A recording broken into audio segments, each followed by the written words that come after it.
Halo Sobat Tipers, selamat datang dalam video pembelajaran tentang gaya belajar dan kaitannya dengan teori kecerdasan jamak. Pernahkah kamu bertanya-tanya, mengapa sebagian orang lebih mudah belajar melalui gambar, sementara yang lain lebih nyaman dengan penjelasan verbal? Atau mengapa beberapa siswa unggul dalam matematika, namun kesulitan dalam pelajaran bahasa? Jawabannya terletak pada perbedaan gaya belajar dan kecerdasan yang kita miliki. Eits, sebelum kita masuk ke pembahasannya, berikut merupakan tujuan pembelajaran dari pembuatan video ini. Yang pertama, mengidentifikasi 3 jenis gaya belajar dan karakteristiknya dalam proses pembelajaran. Kedua, menjelaskan konsep kecerdasan jamak dan minimal 6 jenis kecerdasan menurut Howard Gardner. Yang ketiga, menganalisis hubungan antara gaya belajar dengan berbagai jenis kecerdasan jamak. Dalam video ini, kita akan membahas 3 hal penting, yaitu 1. Pengenalan gaya belajar. Yang kedua, pengenalan teori kecerdasan jamak. Yang ketiga, hubungan antara gaya belajar dan kecerdasan jamak. Tanpa berlama-lama, mari kita simak penjelasan berikut ini.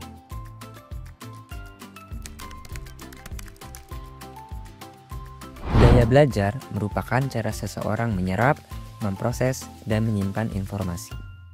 Model gaya belajar yang paling populer adalah FARC, yang dikembangkan oleh Neil Fleming. Model ini membagi gaya belajar menjadi 4 kategori utama, sesuai namanya, yaitu visual, auditory, reading and writing, dan kinesthetic.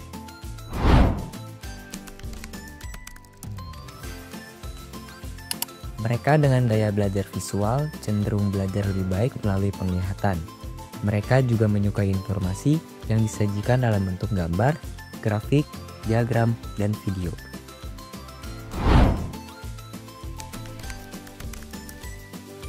Berbeda dengan gaya belajar visual, gaya belajar auditori memproses informasi dengan optimal melalui pendengaran.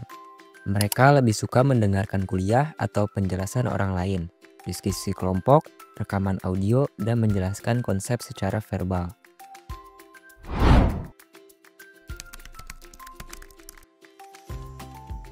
Mereka dengan gaya belajar read and write lebih suka informasi yang ditampilkan dalam bentuk kata-kata. Mereka belajar paling baik melalui membaca buku teks, membuat ringkasan tertulis, dan menulis ulang materi dan kata-kata mereka sendiri.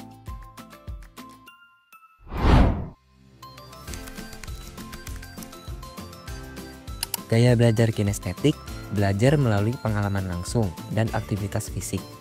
Ini merupakan gaya belajar yang sangat berorientasi pada learning by doing atau belajar dengan cara melakukan.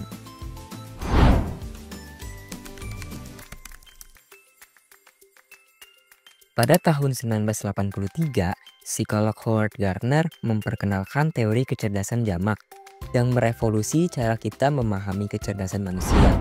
Berbeda dengan pandangan tradisional yang hanya fokus pada kecerdasan logis dan linguistik, Gardner menyatakan bahwa manusia memiliki setidaknya 9 jenis kecerdasan yang berbeda.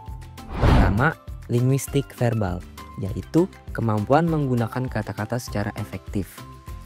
Orang dengan kecerdasan ini biasanya pandai menulis, berbicara, dan memahami teks. Contoh profesi yang menonjolkan kecerdasan ini adalah penulis, pembicara, dan pengacara. Kedua, logis matematis, yaitu kemampuan berpikir konseptual dan abstrak. Orang dengan kecerdasan ini memiliki kemampuan penalaran dan pemecahan masalah yang baik.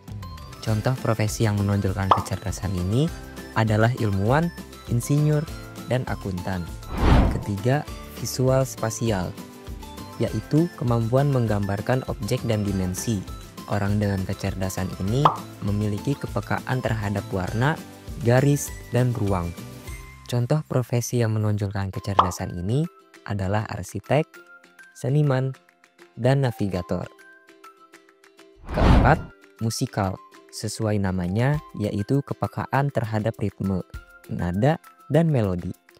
Orang dengan kecerdasan ini dapat dengan mudah mengenali pola musikal dan memiliki kepekaan terhadap suara. Contoh paling banyak profesi yang menonjolkan kecerdasan ini adalah musisi. Kelima, kinestetik, yaitu kontrol dan koordinasi gerakan tubuh yang baik. Orang dengan kecerdasan ini memiliki kemampuan fisik yang baik dan koordinasi tangan dan mata yang luar biasa. Contoh profesi yang menonjolkan kecerdasan ini adalah atlet, penari, dan ahli bedah. Keenam, interpersonal, yaitu kemampuan berinteraksi dan memahami orang lain. Orang dengan kecerdasan ini pandai bekerja sama dan berkomunikasi. Contoh profesi yang menonjolkan kecerdasan ini adalah guru, terapis, dan pemimpin. Ketujuh, intrapersonal, yaitu pemahaman diri yang mendalam. Orang dengan kecerdasan ini memiliki kesadaran yang tinggi akan perasaan, nilai, dan tujuan pribadi. Contoh profesi yang menunjukkan kecerdasan ini adalah filsuf, psikolog, dan penulis. Kedelapan, naturalis, yaitu kemampuan mengenali dan mengklasifikasikan flora dan fauna.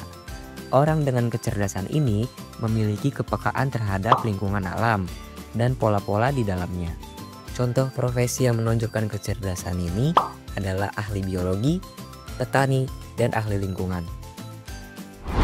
Kesembilan, yaitu eksistensial, kemampuan mempertanyakan keberadaan manusia dan makna kehidupan. Orang dengan kecerdasan ini cenderung memikirkan pertanyaan-pertanyaan mendalam tentang eksistensi. Contoh profesi yang menunjukkan kecerdasan ini adalah filsuf dan pemuka agama.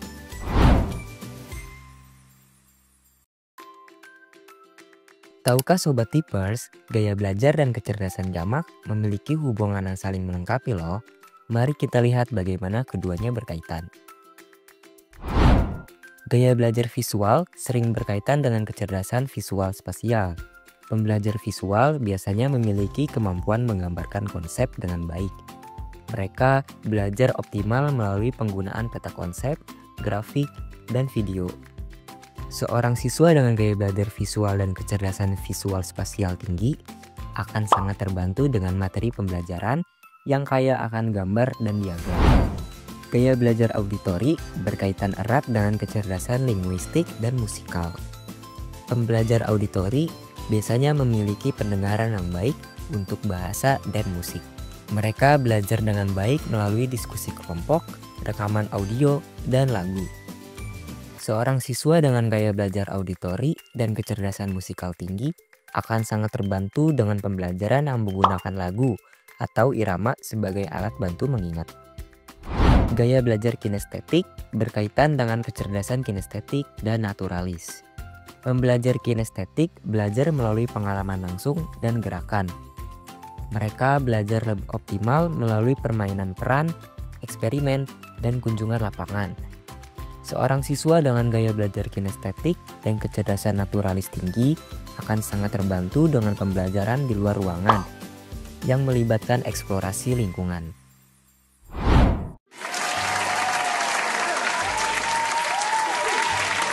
Sekarang saatnya menguji pemahaman kamu tentang gaya belajar dan kecerdasan jamak.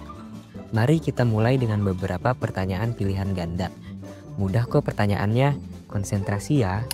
Bisma selalu membuat catatan dengan warna-warni, lebih mudah memahami materi melalui diagram dan mengingat dengan baik apa yang dilihatnya. Gaya belajar apakah yang dominan pada Bisma? A. Visual, B. Auditori, C. Kinestetik, dan D. Naturalis. Jawaban yang benar adalah A. Visual. Pembelajar visual belajar optimal melalui penggunaan gambar, diagram, dan representasi visual. Edo sangat suka memainkan alat musik, mudah mengenali nada yang salah, dan sering menciptakan melodi sederhana.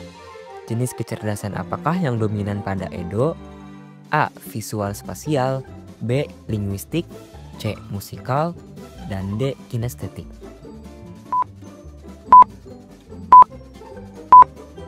Jawaban yang benar adalah C. Musikal. Orang dengan kecerdasan musikal memiliki kepekaan terhadap ritme, nada, dan pola musikal. Seorang siswa dengan gaya belajar auditori kemungkinan besar akan berhubungan dengan kecerdasan apa? A. Visual spasial dan naturalis, B. Linguistik dan musikal, C. Kinestetik dan interpersonal, dan D. Logis matematis dan intrapersonal.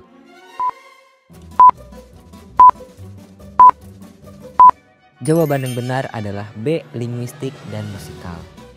Kedua kecerdasan ini memiliki hubungan erat dengan pemrosesan informasi melalui pendengaran dan suara. Bagaimana hasil kuis kamu? Berapa pertanyaan yang berhasil kamu jawab dengan benar? Jika kamu berhasil menjawab semua pertanyaan dengan benar, selamat. Jika belum, jangan khawatir. Ini adalah kesempatan untuk lebih memahami materi. Tertarik untuk mengetahui jenis gaya belajar apa yang kamu kuasai? Kamu dapat mengakses QR berikut ini. Di sana akan terdapat beberapa pertanyaan yang harus dijawab untuk mengetahui gaya belajar yang kamu miliki. Demikianlah pembahasan kita tentang gaya belajar dan kaitannya dengan teori kecerdasan jamak. Kita telah mempelajari 3 hal penting, yaitu gaya belajar visual, auditory, reading and writing, dan kinestetik, serta 9 jenis kecerdasan jamak menurut Howard Gardner, dan bagaimana keduanya saling berhubungan. Setiap orang adalah jenius, tetapi jika Anda menilai ikan dari kemampuannya memanjat pohon, ia akan menghabiskan hidupnya dengan keyakinan bahwa ia bodoh. Jangan lupa untuk like, share, dan subscribe channel kami untuk mendapatkan video pembelajaran menarik lainnya. Kamu juga bisa komen tentang gaya belajar atau kecerdasan dominanmu di kolom komentar di bawah. Sampai jumpa di video pembelajaran berikutnya. Saya Azam dari Teknologi Pendidikan UNJ, pamit undur diri.